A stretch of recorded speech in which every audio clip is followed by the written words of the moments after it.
ነቢያችን ሰለላሁ ዐለይሂ ወሰለም በሐዲሳቸው ምን ብለውናል?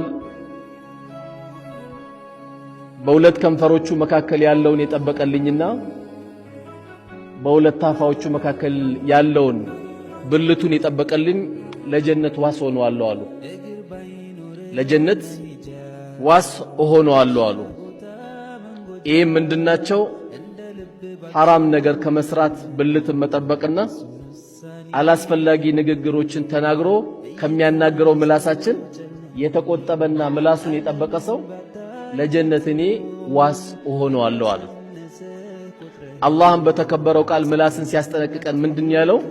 ወይሉ ሊኩሊ ሁመዘቲን ሉመዛ አለ።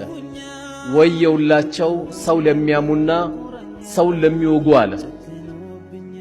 ምክንያቱም ምላስ በጣም ይወጋል፣ ሰዎችን ከሥራ ያወጣል፣ ትዳር ይበጠብጣል። በተለይ ሰምቼ ነበረ ሳሰማ አልቀርም ይመስለኛል እያልን የምናወራቸው ወሬዎች ብዙ የተስተካከሉ ቤቶቻችንን ያበላሹብናል። እና ይሄ ምላስ የሚባለው ነገር